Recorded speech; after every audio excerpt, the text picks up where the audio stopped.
Ladies and gentlemen, boys and girls, children of all ages, welcome to another episode of the most offensive podcast ever. I'm Slimmy V, and today I want to give my take on this teenager who left the school board speechless.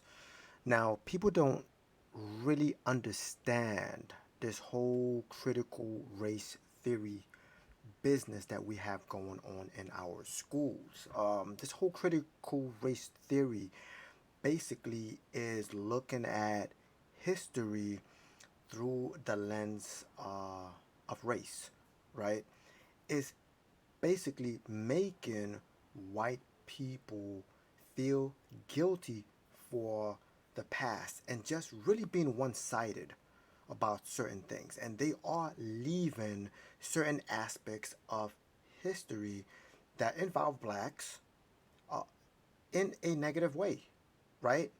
Because they don't really want to teach the fact that um, the black folks who were sold into slavery were sold by other blacks in certain aspects of the history. That happened too. They don't really want to concentrate on that. What they really want to do is, is just say the white man came and took the black slaves or black people from their land and then took them somewhere else, which means they stripped them of their history, they stripped them of their language, they stripped them of their heritage, they stripped them of their origin, and then brought them to a whole new different place, raped them, molested them, jailed them, beat them, hung them, enslaved them, and just every single thing was basically the white man. And nowhere do they want to even bring up the fact that Africans had a hand in selling other Africans to it, to the white man. They don't want to even talk about that. Like if you would bring up a father and his daughter, and the father sold the daughter uh, to someone who is going to use her in any sexual manner, right? Who would get in trouble? Well, according to critical race theory, is basically the person who purchased the daughter, right? So the father who sold the daughter into prostitution gets no blame. So that is a comparison, or that is one of the comparisons I could make with this whole slavery thing. But without me babbling on, right? Let's get to this teenager and let me just react to what this teenager had to say. Let's go ahead and roll this. And I just finished my freshman year at RHS. I've been a part of District 196 schools now for 10 years, and I'm going to give you a glimpse today of what's actually going on inside these schools. Despite the board's attempt to deny it, District 196 schools are quickly becoming a place where promoting activism is actually more important than promoting education. I'll take you back to my first day at RHS this fall. The principal came out and gave us a heartfelt speech about equality and standing together. He began to list countless races, such as Latino, Asian, expressing how much they matter and how important they are. But never once did he mention a race or identity that reflects me, or half the kids that were in the class. Now, members of the board, I know you haven't been to school in a while, and I know none of you, or most of you, don't have any kids left in the school district. But you must admit how uncomfortable it will be to be characterized just by your skin color on the first day of school, and be thought that you were wrong just because of your skin color. That's going on, and it's being documented. School after school, people are coming out and saying these things are happening. It has been caught on tape.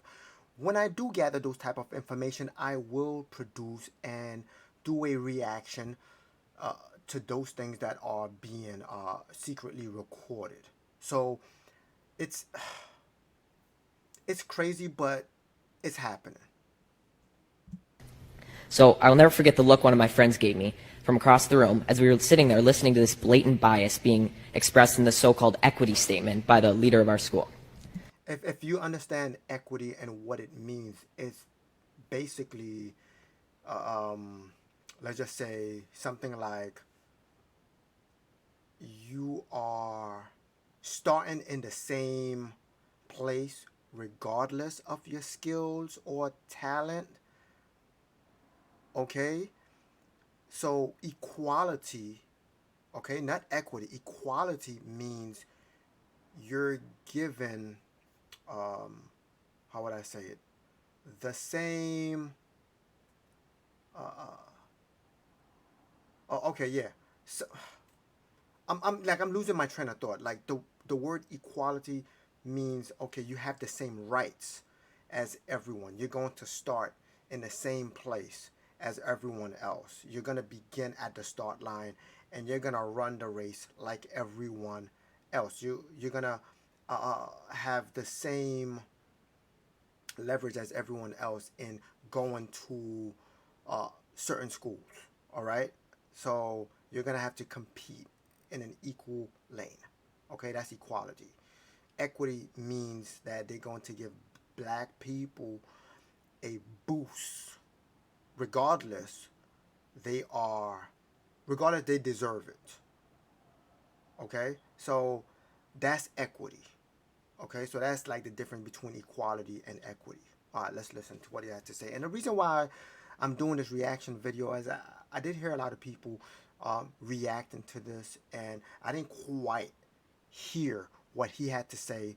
But right now I'm listening to him with you, so we could kind of analyze it and break it down and give you my take on this. To be clear, I don't need you to tell me that I matter, but hearing the condolences given to other races and leaving just one race out, it inevitably you'll start to feel like you've done something wrong. And in our principal's attempt to unify us, he instead created unwarranted boundaries and barriers between his students, pitting us against each other based on characteristics that we can't control. In another separate instance, I was told that writing "All Lives Matter" on the whiteboard was political and could be seen as offensive. When I questioned the teacher after class, she told me that she didn't have an answer and she just had to erase it, and it was quickly erased. There are political signs all over RHS, about specific races that matter, specific sexual orientations that matter, and specific perspectives that matter. But when I questioned the RHS administration about how these signs were political, they told me that they were supporting human rights.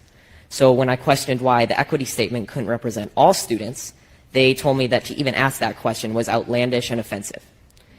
And when I asked why that was, they told me, quote, "Whites have a pretty good situation right now," unquote. So is that not racism? Disregarding my question merely because of the color of my skin? To be honest, after enduring a year of the people in charge telling me that I'm a racist and I'm privileged and pointing out our irreversible differences, I've never noticed race more. And it's becoming the first thing I notice when I meet someone, which has never before been the case. RHS administration confidently told me that RHS students and staff are happy with their equity statement. But from my experience in talking with other students, this is not the case. I know many kids who disagree with their teachers, but they're too scared to stand up because they're worried that their grades will be docked and their learning experience will be affected. My honors government teacher, I'm not going to say his name, but he's mentioned that Democrats care more about all people while Republicans only care about themselves. And he's also inferred to us that socialism is better than democracy. He even had a statue. He had a statue of a socialist leader in his classroom. I've been told by a lot of kids that they just stay silent and adjust their schoolwork to reflect an acceptable opinion to secure a good grade. I've been approached by multiple teachers who have told me in private that they just want to say that they agree with me and they support me standing up, but they can't say it in front of the class for fear of being disciplined by the administration in some way or losing their jobs.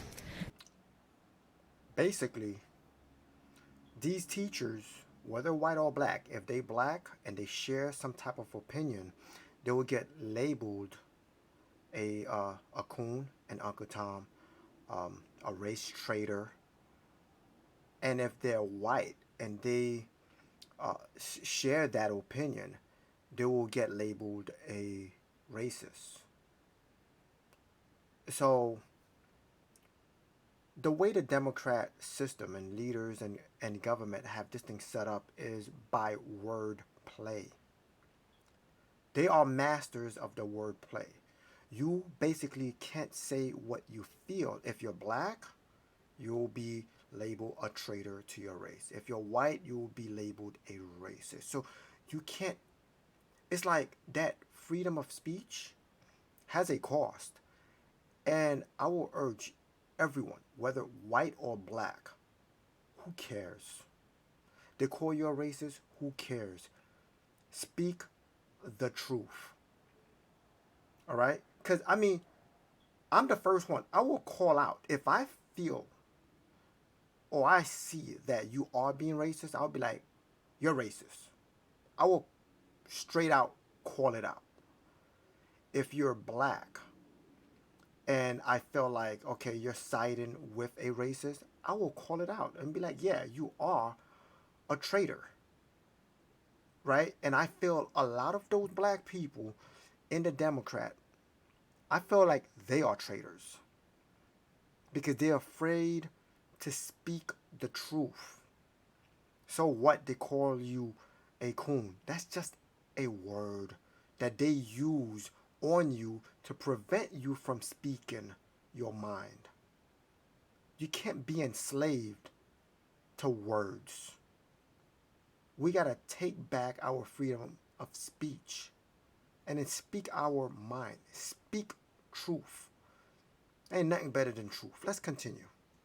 There is clearly only one way to think in this district, and that is that they are teaching their kids to shut up if they don't agree.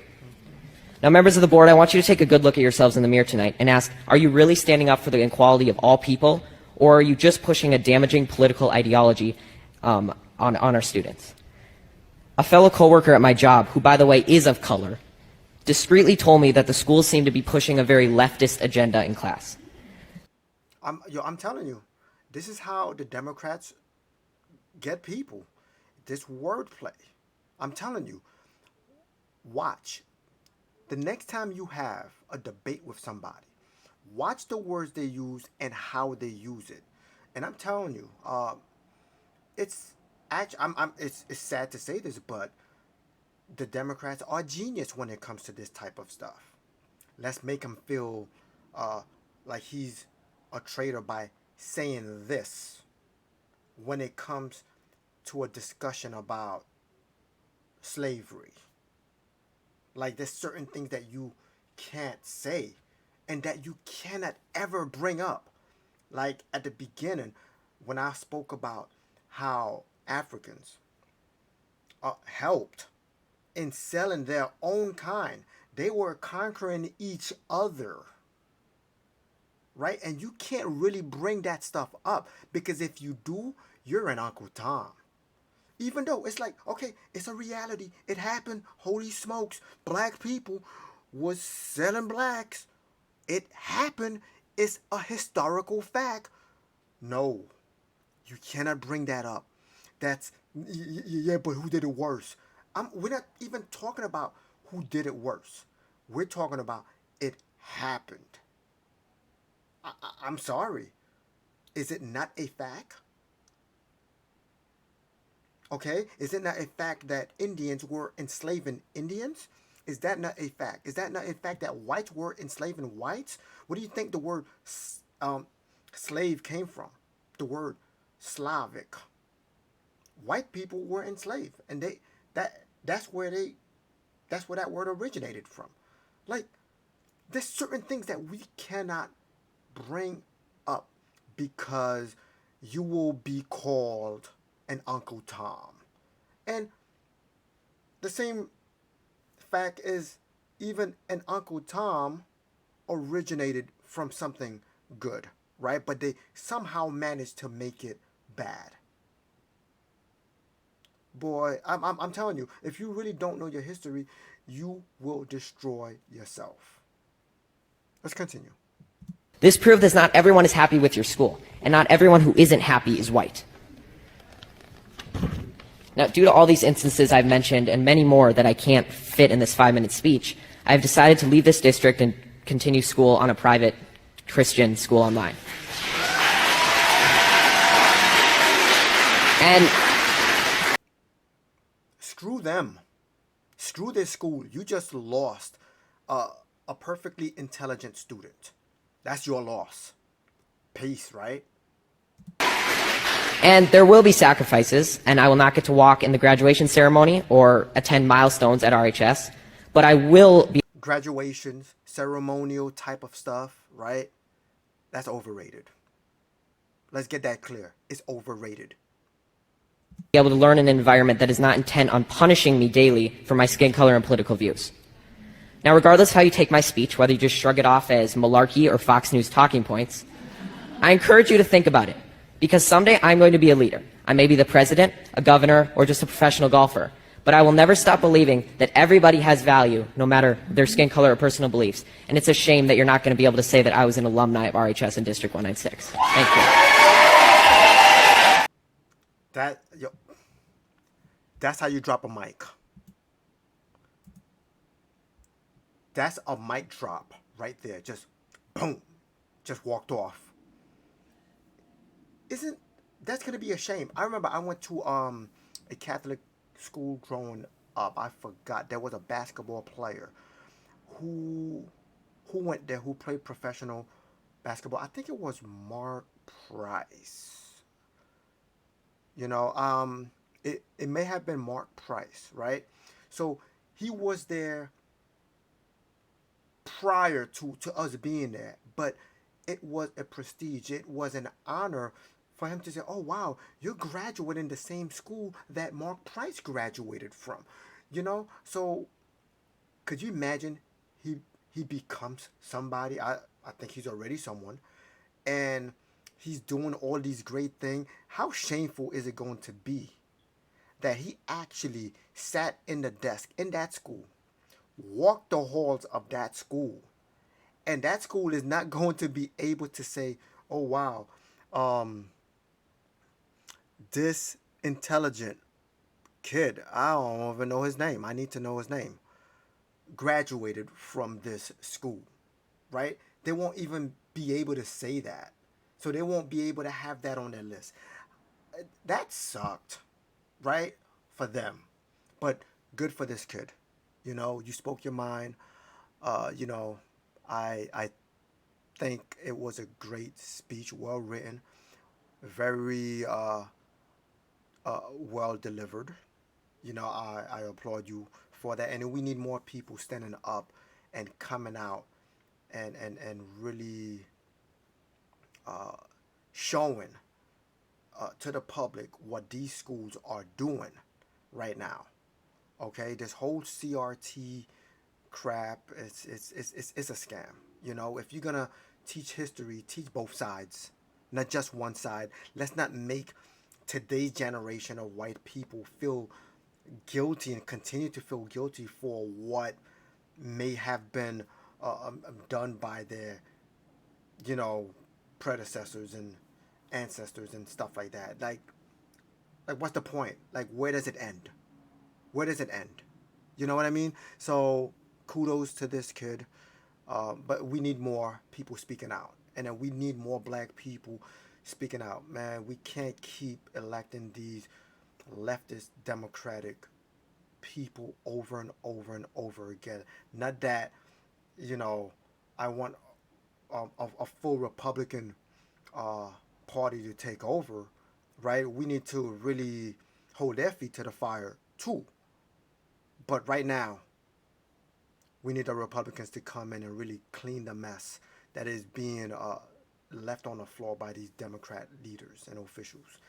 Anyway, if you're not offensive, if I'm messing up my own outro, right? If you're not offended, you probably wasn't watching or listening. I'm Slimmy V, and before I go, please hit that like button, subscribe to the channel, share this video, comment below what you thought about this. Anyway, God bless, stress less, and let Yahweh do the rest. I'm out. Peace.